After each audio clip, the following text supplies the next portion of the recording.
Bonsoir à toutes et à tous et merci d'être avec nous dans le programme du soir sur New World Info. Ce lundi 20 juillet, nous allons parler dans le décryptage de l'actualité du Sénégal, l'affaire Karim Wade. On va évoquer la mise en vente des appartements appartenant à Bibo Bourgi. C'est avec Mamadou Diouf, notre éditorialiste. Bonsoir Mamadou Diouf. Bonsoir Samuel. Les appartements de Bibo Bourgi sont désormais mis en vente par l'État sénégalais. Co-accusé de Karim Wade, l'homme d'affaires avait écopé de 5 ans de prison en 2015 pour complicité d'enrichissement illicite avant d'être gracié par le président Macky Sall un an plus tard. Mais les sanctions financières et les confiscations de biens ont bien demeuré jusqu'à aujourd'hui. Mamadou Diouf, d'abord, c'est dans l'affaire...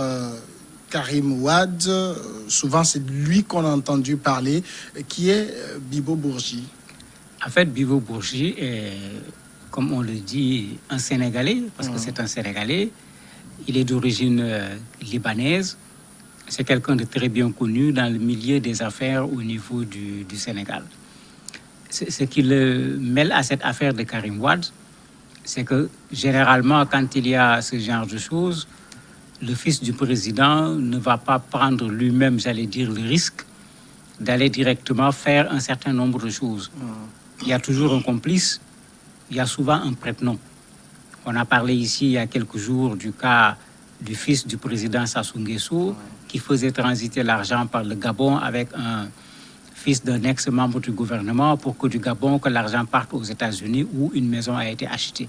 On n'est pas exactement dans le même profil.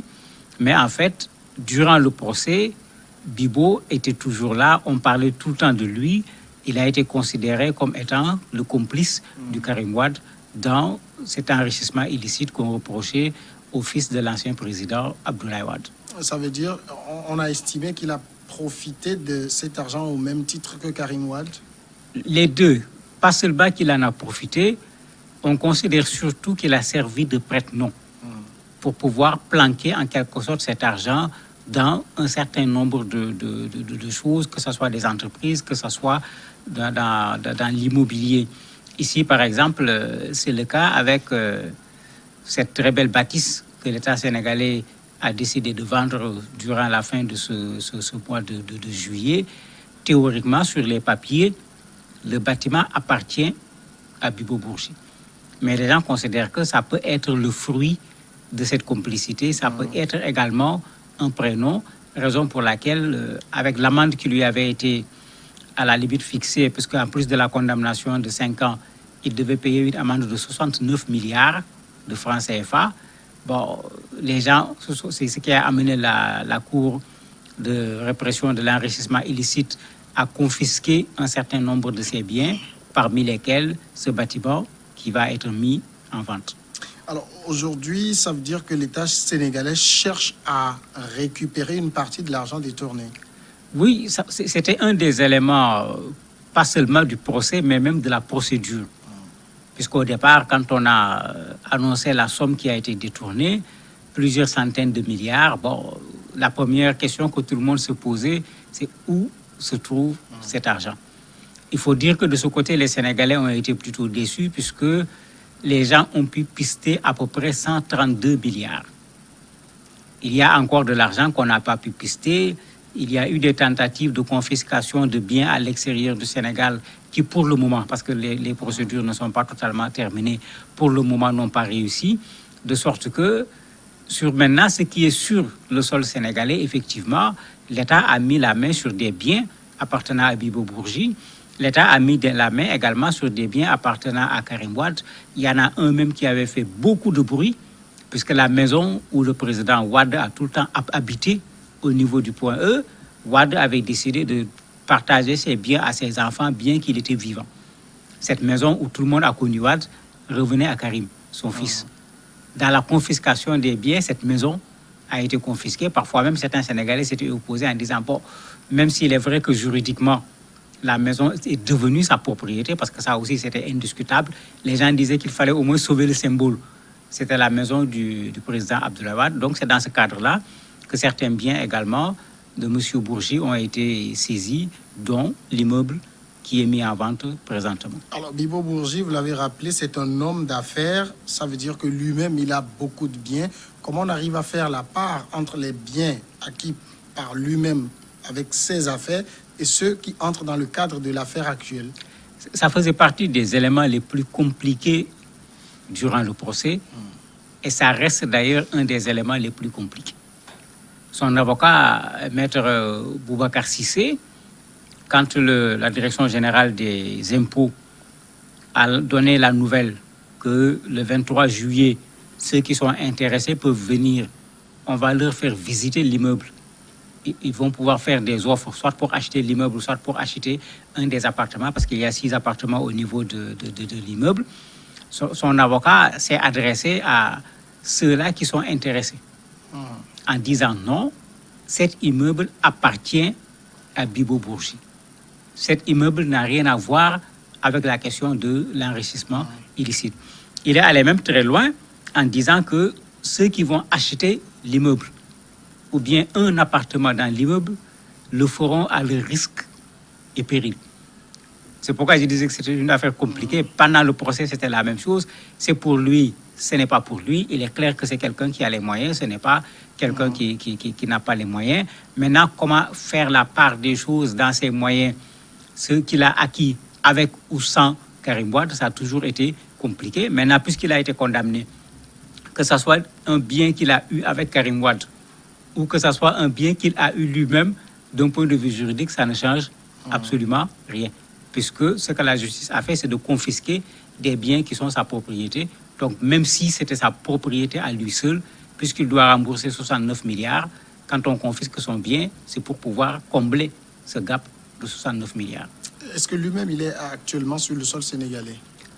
Je ne peux pas répondre s'il est là présentement. Il y a de fortes chances pour qu'il y soit, puisqu'il est sénégalais et il a toujours résidé au Sénégal. Je sais qu'à un certain moment, pour raison de maladie, même pendant qu'il était en prison, il a été libéré pour des raisons de santé. Il était allé en Europe pour des questions de soins et il y va régulièrement pour des questions de soins. Il est où actuellement? Je ne pourrais pas le dire exactement. Mais ce qui est sûr, c'est que c'est sénégalais. Son origine libanaise ne change absolument rien dans la chose. Les gens le connaissent comme un Sénégalais en bonne et due forme, résident au Sénégal. Est-ce que c'est ce seul appartement, enfin ce seul immeuble qui lui est confisqué? Non, il y a d'autres biens qui sont confisqués, aussi bien pour lui que pour le fils du président. Il y a même des comptes également qui ont été bloqués. Mais les procédures sont extrêmement longues. Puisque ici, la procédure vient de finir. C'est pourquoi l'État sénégalais a pris la responsabilité de vendre cet immeuble. Il y a d'autres où la procédure n'est pas encore complètement terminée, puisque, comme je l'ai dit tantôt, son avocat n'a jamais accepté la confiscation des biens. Bibo a des biens à l'étranger, tout comme Karim a des biens à l'étranger. Les tentatives à l'étranger n'ont pas encore donné gain de cause pour l'État sénégalais. D'ailleurs, même leurs avocats l'avaient utilisé à un certain moment comme une victoire, montrant qu'on n'a pas accepté. Mais là-bas aussi, pour dire la vérité, les procédures ne sont pas véritablement terminées. Mais comme ce n'est pas sur le territoire sénégalais, la procédure est encore beaucoup plus compliquée que quand les biens se trouvent sur le territoire sénégalais. De la vente de cet immeuble, combien l'État sénégalais en attend? L'État attend à peu près 4 milliards 550 millions. Puisqu'il y a 6 appartements, chaque appartement est estimé à 650 millions environ. C'est un véritable joyau. Si vous voyez la photo sur Internet, l'immeuble est très bien connu d'ailleurs des Dakarois en particulier, pour ne pas dire des Sénégalais. Il se trouve sur la corniche. C'est vraiment un joyau. Et avec 4 milliards, vous voyez que même si le compte n'est pas fait par rapport à 69 milliards, l'État sénégalais parvient quand même à récupérer une certaine somme. D'ailleurs, vous avez même un journal, Le Quotidien, pour ne pas le citer, qui taquine un peu l'État du Sénégal en disant est-ce que ce n'est pas le Covid qui est en train actuellement de vider les caisses de l'État du Sénégal. C'est pourquoi l'État s'empresse à vendre cet immeuble pour pouvoir renflouer les caisses. Il faut le reconnaître quand même, plus de 4,5 milliards de francs CFA, ce n'est vraiment pas rien. Est-ce que des preneurs au niveau du Sénégal, il y en a? Bien sûr, il y en aura. Il y en aura parce que l'immeuble est très bien situé. Il y a toute la bagarre actuellement que vous avez vue au Sénégal sur ceux qui veulent habiter au niveau du littoral. L'immeuble se trouve, bon, pas sur le littoral quand même exactement, mais l'immeuble est sur la corniche. Cette partie aujourd'hui qui intéresse beaucoup ceux qui sont les plus riches au Sénégal, tout comme des chancelleries étrangères qui veulent y installer leur ambassade ou bien le domicile de leur ambassadeur. Donc ceux qui voulaient de ces terrains et qui ne parvenaient pas à pouvoir les avoir, certainement, certains parmi les riches sénégalais vont être intéressés. C'est pourquoi la visite est prévue pour le 23 prochain, pour que ceux qui sont intéressés puissent venir constater de visu les appartements à vendre pour se rendre compte également de la valeur et comprendre pourquoi un appartement coûte 650 millions. Corinne Dreyfus-Schmidt, qui est l'avocate de Bibo Bourgi, parle ici d'une manœuvre de l'État pour, en tout cas, dénonce un procès politique pour se débarrasser d'un opposant. Bibo Bourgi est-il un opposant au régime de Macky Sall? Non, on ne l'a pas connu comme un opposant au Sénégal en tant que tel. C'est vrai que le procès avait été considéré comme un procès politique pendant un temps, puisqu'on considérait que pour Macky, c'était une façon d'écarter Karim Wade en tant que fils du président de la République, qui pouvait être potentiellement le candidat du Parti démocratique sénégalais et qu'il a d'ailleurs été, mais dont le dossier a été refusé. Mais sur toute cette période, pendant qu'on disait il va être le candidat, tout comme pendant la période où il a été le candidat, je n'ai pas vu un seul analyste sénégalais qui a cru en la victoire de Karim Wade, puisqu'il a participé à des élections, il a été gagné dans son quartier, il a été gagné dans son centre de vote, il a été battu dans son bureau de vote. Et même au contraire, les gens considèrent que cette façon dont le père l'avait impliqué en voulant en faire nécessairement son dauphin fait partie même de ce qui a fait perdre le Parti démocratique sénégalais. Et c'est la raison pour laquelle beaucoup d'anciens compagnons de Maître Wade ont quitté le PDS à cause d'une telle chose. Donc au niveau des analystes sénégalais, personne ne parlait véritablement de procès politique dans le sens où Karim n'était pas pour eux une véritable menace pour le président Macky Sall du point de vue élection. Amadou Diouf, merci d'avoir répondu à nos questions. C'est moi qui vous remercie. Voilà qui nous amène tout de suite à la pause et après c'est l'invité.